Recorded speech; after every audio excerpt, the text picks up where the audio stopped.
Hello friend, শুভরাত্রি সবাইকে। তো এখানে দেখতেই পাচ্ছ আমি মাছ রান্না করব। তো মাছে নুন হলুদ দেওয়া হয়ে গেছে, এবারে তেলটা গরম হয়ে গেছে।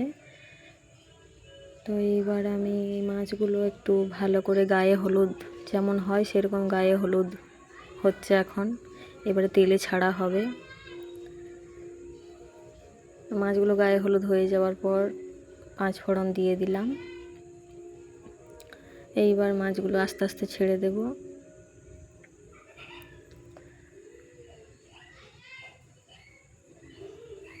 এই মাছগুলো আলু দিয়ে হবে ঝাল ঝাল করে ঝাল দিয়া। তো এখানে ছোটো ছোটো করে পেঁয়াজ কেটে রেখেছিলাম, মাছগুলো ভেজে তুলে নিয়েছি। এবারে পেঁয়াজগুলো দিয়ে দিলাম। মাছগুলো ভেজে রাখার পর পেঁয়াজগুলো ভাজা হচ্ছে, দেখো। এবারে আলুগুলো দিয়ে দেব। সব হালকা হালকা করে ভাজতে হবে, খুব খড়া করে ভাজলে হবে না। আর এই আলুগুলো সেদ্ধ আলুগুলো পিস পিস করে সরু সরু করে কেটে নিতে হবে, কারণ মাছে আলু দিয়ে ঝাল দেওয়া হবে। তো এখানে আলুগুলো সব ছাড়িয়ে নেব, কারণ সেদ্ধ আলু তো। তোমরা বাড়িতে ট্রাই করতে পারো, দেখবে ভালো লাগবে। তো আজকে রাতটায় আলু দিয়ে মাছ ঝাল দেওয়া হয়ে পার করছি। তো বন্ধুরা, কেমন হবে জানি না, তোমরাও দেখবে ট্রাই করে। তো এখানে এবারে মশলাটা দিয়ে দিলাম।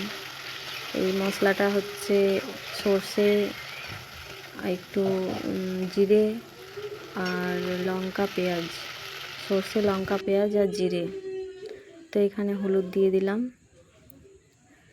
হলুদ দেওয়ার পর এবারে একটু নেড়ে নেব, সামান্য একটু জল দিয়ে ভালো করে। খুব বেশি ভাজবো না, বেশ একটু হালকা হালকা ভাজবো। এবারে নুন দিয়ে দেব।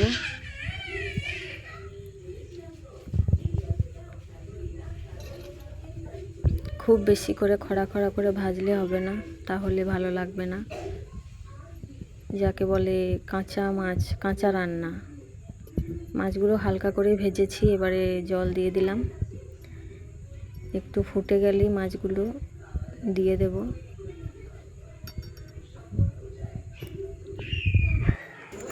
তো এই ভেজে রাখা মাছগুলো এবারে আস্তে আস্তে দিয়ে দেব।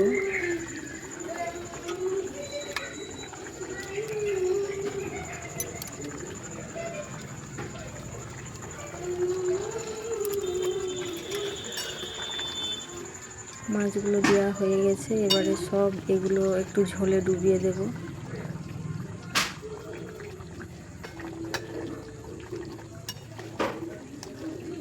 এই মাছগুলো তেলাপিয়া মাছ বটে। তো নামাবার আগে একটু সর্ষের তেল দিয়ে দিলাম, কাঁচা তেল, যাতে একটু সেন্ট ভালো লাগবে। তেল দিয়ে নামিয়ে নেব। তো হয়ে গেল আমার রান্না। তোমরাও একবার ট্রাই করতে পারো। বাই।